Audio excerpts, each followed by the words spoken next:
Hey book lovers, my name is Em, and I want to talk about books. And cats.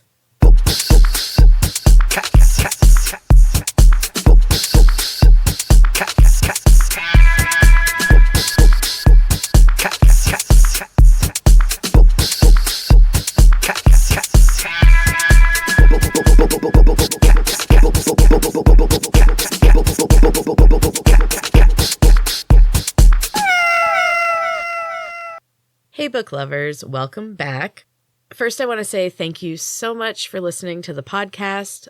I crossed 1,000 downloads the other day, and I am so very grateful. I cannot believe it. Thank you. Anyway, let's talk about books because I've got two this week. So the first book I want to talk about is The Kindest Lie by Nancy Johnson. Oof, this one got me. I know I'm a little behind. I've seen people raving about this book for a while, and I've had it. I got it from Book of the Month quite a while ago, and I just hadn't gotten around to it. I finally did, and it was amazing. There are a lot of themes in this story, but the most prevailing theme is family. The dreams and realities of families, and what our loved ones will do for what they think is our benefit. This book kind of punched me in the stomach. Parenting can be really painful. It is full of doubt, and these are some big themes in the book as well. I've been thinking a lot about the pain of parenting lately. My oldest is gone to camp for a week, and it is the first time that I have been away from them for this long. And while I am so thrilled for them, because I know that they need these experiences to help them grow, I miss my baby so much, and they're still my baby, even though they're 15 now. Parenting is just constantly preparing your kids to leave you and be able to live without you, which is kind of a bummer. But I also hope they're having the best time. Anyway, let's talk about this book. So this book is told from two different perspectives. The first that we meet is Ruth. She is a successful engineer and married to a handsome, successful man. And they're feeling buoyed by the recent election of Barack Obama. I really loved the blurb on the jacket of this book, and I just want to read the end of it because it kind of sums up the larger issues that are addressed in the book. The Kindest Lie examines the heartbreaking divide between Black and white communities and plumbs the emotional depths of the struggles faced by ordinary Americans in the wake of the 2008 financial crisis.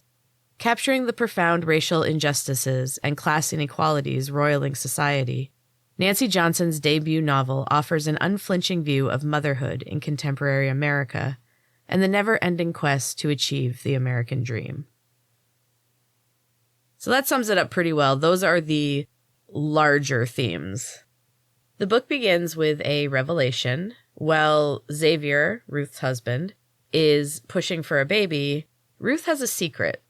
She has already had one, back when she was 17. Her grandmother, who has cared for her in place of her mother, kept her out of sight and covered it all up so Ruth could continue on to their dreams of Yale and the life beyond. And it worked. But now her husband is severely hurt and feeling betrayed. Ruth decides she needs to visit her family for the holidays, something she hasn't done the entire time she's been with Xavier. She doesn't want him to see the place she grew up. Coming back home can be jarring. Things are the same, but also incredibly different. The factory that employed most of the town, including Ruth's brother, has laid off most of the workforce, and things are even worse than she remembers. Her homecoming brings a lot of questions to the surface, and lies that had laid dormant for a very long time. Her grandmother and brother did what they could to help her maintain her reputation and her future at Yale, but Ruth was kept entirely in the dark. Now she wants answers that no one wants to give. The second narrator is an 11-year-old white boy called Midnight. He has a lame arm because he defended his best friend, a black boy, from older kids, and they set him on fire. His arm didn't recover, and he's always felt separate from his friends because they continued on to play baseball and he couldn't do it anymore. So he's always been a little bit on the outside a little bit cut off. Midnight's grandmother is friends with Ruth's grandma, and the families have a lot of history behind them. Some good and some bad. Ruth befriends Midnight.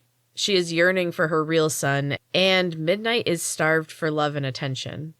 They're an odd pair, but they immediately get along. The final piece of this puzzle is the racism that is still alive and well. Despite the newly elected black president, the black citizens still have to be very, very careful. I don't want to go much further into the plot. This story is about relationships of all kinds and the balance of good and bad, love and hate, the yin and yang of life. This one was moving, and my emotions were all over the place while I was reading it. It's so beautiful. Definitely check out The Kindest Lie by Nancy Johnson. If you haven't already, I know I'm late on this one. If you have already read it, please send me a DM and tell me what you thought. And now we're going to take a quick break. Hey, book lovers. Back again to talk about learning German. Now, if you've listened before, you know I have an awesome old kitty named Zeus. He is pure love and the sweetest thing ever. So I was delighted when I learned the German word for sweet is Süß. Not spelled the same, but still. Zeus is Zeus. I love it. I'm also using my new language skills to read books from Prismatext. They work German words and phrases right into classic novels. And they help me learn even more.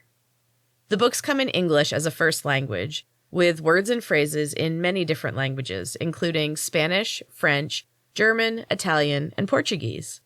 Enjoy a good book while learning a new language with Prismatext. You can check them out using the link in the show description. And if you use code BOOKSANDCATS, you get 30% off. That's books, the letter N, cats. Get reading and keep learning with Prismatext. Welcome back, book lovers. So I've got a second book to talk about today. It's nonfiction, but it is a memoir. I just love hearing people's stories, and this is the new book from Dean Karnazes, the author of The Ultramarathon Man. I have actually not read any of his books before, but I have seen him referenced in almost every book or video by any distance runner, so I was very familiar with his name. I listened to this book on Audible, and it made me laugh, mostly because I completely vibe with this mentality. It's been so long since I ran distance, but it has always been the thing that I enjoy most. It made me realize that it's ingrained in me. A good running memoir tends to be the perfect thing to motivate me to get back into running. I'm absolutely fascinated by ultramarathons in general, and especially one called Western States. It's one of the big ones. In this book, A Runner's High, he is on his 10th Western States. And he is also dealing with running this incredibly difficult 100-mile race while ruminating on the races of the past and how things change as your body ages. It is such a great book. Sometimes he uses a few more descriptors than I personally would like, but honestly, it just helps paint the picture, and you just really feel like you're at the race with him. If you are any kind of runner, and especially if you're a long-distance runner, you need to check out this book. It is fantastic. Dean Karnazes' A Runner's High. Highly recommend. So, I don't have too much for cat stuff this week. My cats have been pretty low-key. My super sweet kitty Zeus has been really sad this week. My oldest Zephyr is away at camp, like I said, and we've never been without them for this long. And Zeus is definitely bummed. He is completely Zeph's cat. Those two, I swear they share a soul, and he's missing his kid. I think it's funny the things that we will do for our pets. I spent the 4th of July soundproofing my bedroom for all of our animals. They slept in my room that night where the fireworks were a little bit quieter. I enjoy fireworks, but I really do feel bad for animals. They get so scared. But I found it kind of funny as I'm trying to hang blankets over my windows. The things I'm willing to do for my pets. And now it's time for the quote of the week. Again, I picked more than just one. I just love quotes. And these are kind of random, but they all come from books. The first one is from The Velveteen Rabbit by Marjorie Williams. Generally, by the time you are real, most of your hair has been loved off, and your eyes drop out, and you get loose in the joints and very shabby. But these things don't matter at all, because once you are real, you can't be ugly, except to people who don't understand. I've always loved The Velveteen Rabbit, and that quote is so beautiful. The next one is from Emily Bronte's Wuthering Heights, one of my favorites. Whatever our souls are made of, his and mine are the same. And I picked this one because Andy and I just celebrated our 18th wedding anniversary. We have been together for over 20 years. And whatever our souls are made of, Andy and I have the same. For sure. We're less crazy than the Wuthering Heights characters, though, hopefully. And finally, from another one of my favorites, Little Women by Louisa May Alcott. I am not afraid of storms, for I am learning how to sail my ship. I love that quote, and I think there's a lot to it. It's all about learning how to face the storms, face our fears. Anyway, that is it for this episode of M's Books and Cats podcast. Please leave a rating and a review wherever you listen to podcasts and tell your friends. You can also check out booksandcatspod.com for all things books and cats. And stick around after the music for a new chapter of my weekly writing project, Heart of the Storm. Thank you so much for listening, and until next time, keep reading.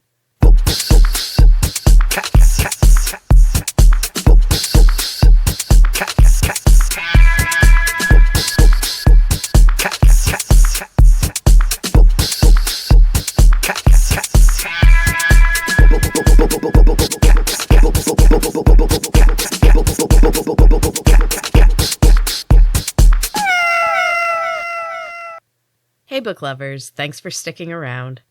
And now here's chapter 25 of Heart of the Storm. Manx paced his laboratory. His skin was clammy with sweat, and panic made his heart race. The thumping from behind the steel door made everything so much worse. He had made a choice. In a moment of rage and bravado, he had plunged a syringe into Thea's neck, and now had her trapped in the back with his newest creation. His heart sank to think of her. She had been his finest work yet, but even in a weakened state, Thea made quick work of her. It was the first thing she did upon waking. Thea didn't give warnings. She sent a message. At least she'd done it quickly. Manx was sure Thea regretted that. His wife had always been cruel, but her time amongst the harpies in the Shadow Realm had made her even more rage-filled and bloodthirsty. He had made a terrible mistake. True, he had caught her sneaking around the lab. She didn't trust him. She never had. Their marriage was one of convenience. She needed him. Well, she needed his army, and Manx had been smart enough to make himself indispensable. Even so, he doubted she would forgive him for this one. He rarely opposed her directly. Behind her back was another thing entirely. A strangled sound came from deep inside his throat. He rarely lost control, but when he thought about what Thea had done to her sister, it burst forth unexpectedly. Mina had been the one who actually understood him and viewed him as an equal. He knew he wasn't. His magic was mostly based in science and intellect. His charm had been his greatest asset. He could coerce those with stronger magic to help him in his endeavors. He wished he'd met Mina first. By the time he met the youngest of the group, he was already deeply indebted to Thea, and Mina was wrapped up in her own schemes. She had come to the lab a few weeks later, and she laid it all out for him. They hadn't chosen at that point. It could have all ended right there. Mina had been shocked when he suggested Thea as the sacrifice. The others had considered it. Thea was a formidable presence, even as a sister. They had expected him to fight it. Manx was no fool. His new wife had no love for him. She needed him and their union to strengthen her magic. There was no way out of it. Until now. Mina was handing him a golden opportunity, and he laid on the charm. By the time she left the lab, she was enamored with Manx and convinced that Thea was the perfect choice. He hadn't loved her immediately. Over time, he grew to appreciate her love for him, but that came long after the ritual and the demise of his dear wife. Thea had known something was coming. Her suspicious nature kept her safe in many situations, but she mistakenly confessed her concerns to him. He had convinced her she was wrong. Or so he had thought. Thea had never trusted him fully, and she had placed protection charms and spells all around her. Manx had dismantled most of them, but not all. The ritual had not gone completely right. Thea fought until the end, and the charms gave her more strength than expected. In the end, they could not destroy her, not completely. They could only banish her from the valley, with only one impossible way to bring her back. Manx laughed a little to himself and smoothed back his shock of hair. Impossible. Except now it had happened. That stupid boy of Kiki's had really messed up everything. He regretted bringing the child to her now. Initially, he was trying to replace the little girl he had mistakenly destroyed. He had meant to end the child's life. At the time, he believed she would be the one to bring Thea back. Manx shook his head. There was no messing with the universe. Kiki's girl was just part of the plan. The briefest moment of life. A blink in time. Yet she had set off everything he'd been trying to prevent. A loud crash brought him back into the room. The steel door was dented, and as he stared in disbelief, something slammed into the steel again, and a foot appeared through a crack in the impenetrable metal. A wild scream followed, and the foot was wrenched back inside. Manx held his breath for what felt like an impossibly long time. Then Thea's face appeared in the hole, and he fainted. Kevo woke as the first cold drops of rain splashed down. He'd been napping amongst the treetops on a hammock. Lizalt hovered overhead. He was speaking with another tree dweller and gesturing wildly. He flew down a moment later. His face was grim, and he wordlessly lifted Kevo from the hammock and swooped down to the ground, placing him gently on his feet. He landed and slumped down at the base of a normal tree. Not every tree in the forest was a glowing beacon of destruction. The largest of the trees were ancient monstrosities that had weathered countless centuries. Throughout the forest, the old ones stood, unmoved by time or magic. The mutant trees, which was how Kevo now thought of them, would not grow near the big old trees. Lizalt knew the location of every one, and they slept at the base of them every night. So far, they'd been walking for 3 days. Lizalt couldn't fly far while carrying Kevo, so he walked along beside his newfound brother. As they walked, he told Kevo everything he knew. Kevo wasn't surprised to know that a curse lay over the valley. He felt the heaviness of the air. He'd mentioned it to Harper once, but she had no idea what he was talking about. He worked hard on his strength, but the air grew heavier every year. Kevo felt like he was walking through water these days. The curse was surprising in its severity. Thea had cast her vengeance far and wide, and no one was spared. She must have been massively paranoid when she laid this spell, Lizalt said softly. There was a hint of compassion beneath the scorn. Kevo nodded. It took some effort. With good reason, he replied. Thea had been thorough. The casual magic workers of the valley lost potency in their powers. Only the simplest of spells would work for them now, and some lost their powers entirely. The tree dwellers had been inundated with the strange glowing trees. They sprang up from the ground unexpectedly, and many perished in horrible ways. Even more perished from the contact with the trees. Harper was the first to survive. The river dwellers had been wiped out of existence. Kevo was surprised to hear of them. He had heard a few vague stories that referenced strange creatures, a mix of fish and people, who worked magic under the constant flow of the river. They had been guardians of the bridges and kept the valley safe. Apparently the outside world had once been a threat. Now they didn't even see the valley. No one questioned what lay on the opposite banks of the rivers. The outside world had always seemed dull and rather boring to Kevo. They kept people in the valley, Lizalt corrected. Thea held power over them for centuries. No one has left the valley in generations. When the curse wiped out the river dwellers, she had her harpies ready to jump in and step up security. Lizalt stopped walking. Kevo noticed a change in the air and looked up. He'd been focused on his feet and on absorbing everything Lizault was saying. Now he saw that they had reached the edge of the forest, but it was a place he had never seen before. His stomach lurched nervously, but Lizault smiled. "You're safe with me, brother," Lizault said, "but don't ever come here alone." With a soft word, he parted the mist surrounding the forest, and the boys jumped through to the clean, clear air beyond. Kevo was startled by the bright, defined colors. His sight had grown accustomed to the murky green light of the forest. They stood on the bank of the river. The water was dark and moved swiftly over the massive boulders. The rocks were gray and sparkled in the sunlight. That seemed brighter here, too. Kevo shaded his eyes and tried to take it all in. This is, he began breathlessly. He didn't know how to finish anyway. This place was beyond words. Lizault grinned. "I knew you'd get it, man. Isn't it the best?"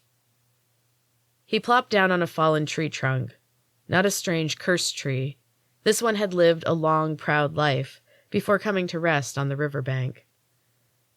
Kevo sat down gingerly. The wood was smoothed by water and weather, and felt almost soft under his hands. There was a gentle humming coming from the log.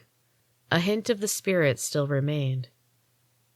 Lizault splayed his long, thin fingers wide and closed his eyes.